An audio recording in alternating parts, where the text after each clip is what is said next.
cutting the long story short, I want to give you 5 reasons an employer may accept or reject your application or request to work with them. And I'm giving you these reasons in relation to the requirement of Finnish language at the workplace. Number 1, a perceived lack or ownership or having the needed value. If an employer has felt or has perceived that you have the needed value, then the language requirement becomes the process, becomes something that you can go through. You can go through as you work or before you start work, but it becomes a recruitment process for you. This is when an employer has perceived a value in you. If an employer perceives that you don't have the value that they need, they are not going to accept you into their workplace. And what you need to know, what I've learned is that for Finns, they always try their level best to avoid hurting the feelings of another person, even when it comes to you. So someone may not tell you that you are not qualified, you don't have the value that I need, but they will try to look for the good reason to tell you so that you are not hurt, so you don't feel bad from that rejection. And language is one of the common excuse that most of the employers will use to tell you that you are not needed. They will say, I'm sorry, you don't speak Finnish language. If you knew, if you spoke a little bit, we could have hired you. This is what you will hear from most of the employers. But the truth is, you don't have the value that they need. That's the truth. And that was number 1. Reason number 2, lack of trust. And this could be, due to the, existing stereotypes. Always, this is what I've been telling people, always there will be a stereotype about someone. Once you have known some people are existing somewhere, you will always have some imagination of what these people are like, something like that. And if somebody comes and tell you the story about maybe Chinese or Philippines or Vietnamese, then that story becomes your stereotype about them. Do you understand what I'm saying?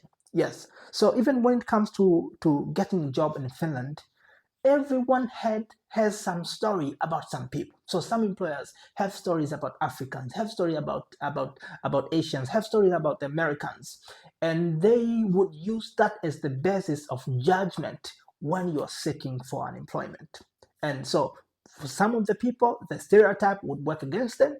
Some of the people, the stereotype would work for them. This is another reason. Number 3 is about your residence. As an international resident in Finland, most of the people, they are not really permanent. They are hoping to go somewhere else after they have encountered challenges here and there. Then they'll say, I don't want to stay in Finland no more. I want to go to Canada. I want to go to US. So some of the employers, they're like, what if we hire this guy and then next month he wants to go to US? What if we hire him here in Kuopio and then next month he wants to go to Helsinki? What if?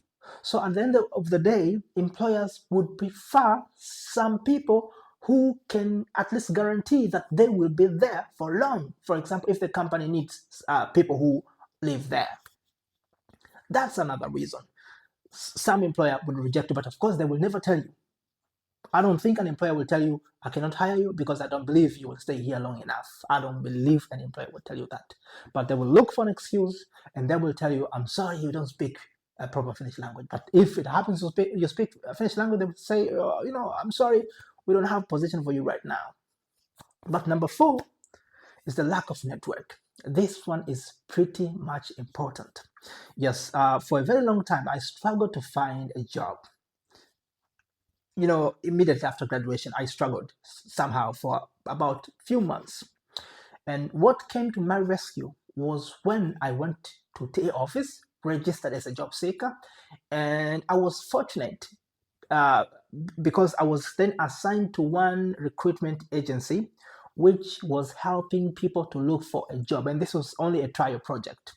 And so one lady in that agency, she was speaking on my behalf to the employers.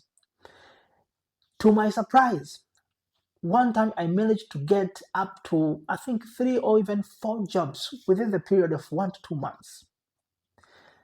One time I had gotten 2 jobs at once.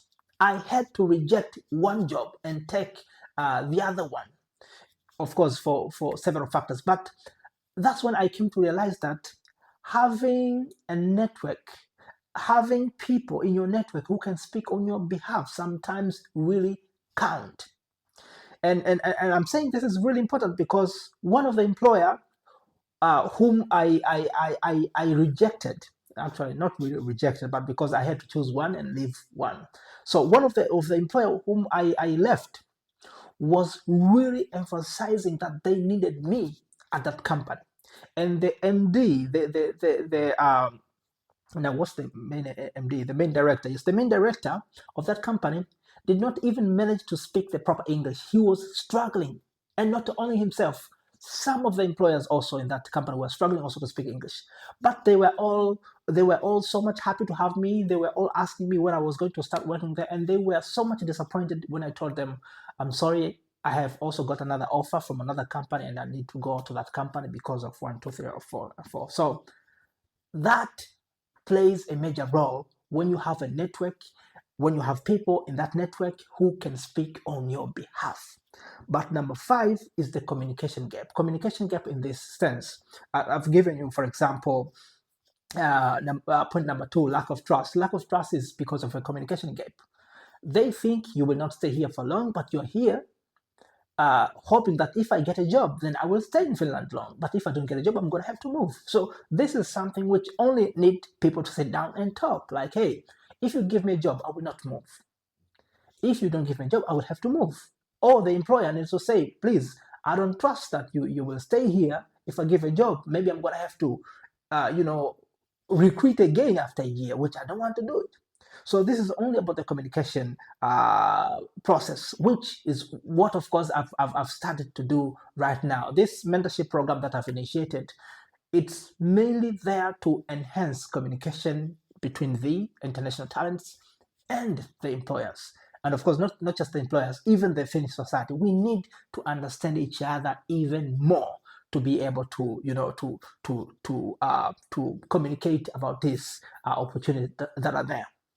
Just to conclude the discussion of today is that with my simple observation and study, I've come to realize there is a huge need of potential in most of the places that I've gone.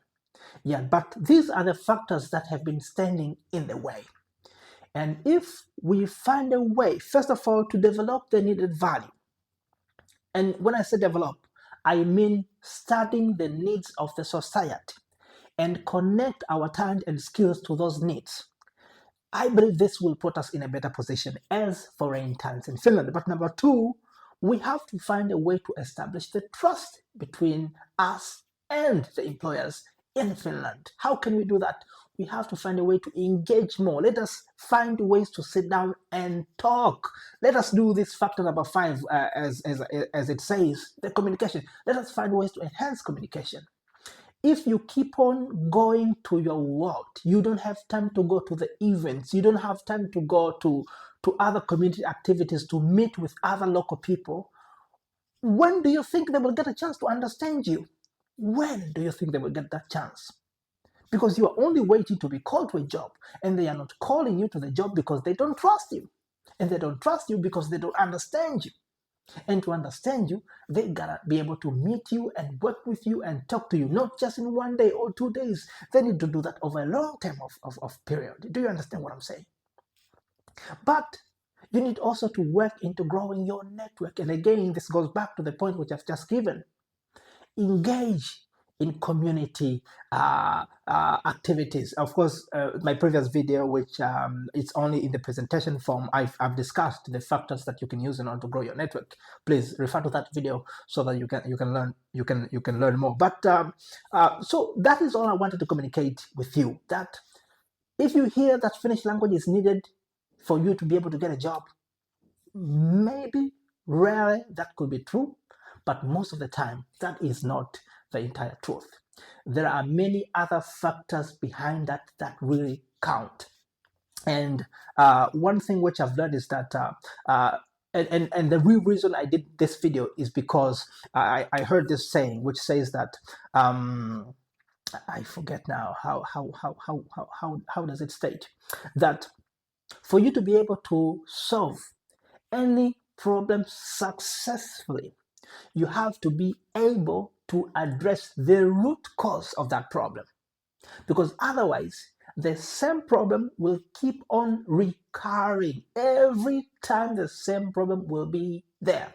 You might be able to get some temporary solutions, but if you're seeking to have the long-term solution, you've got to be able to address the real problem. That's why I said I have to make this video, because we have reached to the point where most of us as foreign talents, we also believe only the language is the barrier that stands between us and the jobs. And at the end of the day, we are not doing anything to develop other things which matter more. That's the main reason. But once we have been able to recognize the real problem, that the real problem is the lack of value, then we will start to work towards that. And when you have started to work towards that, you will see the difference. That's all I have for you today. So thank you, and I wish you a marvelous day and a successful week ahead. Bye-bye.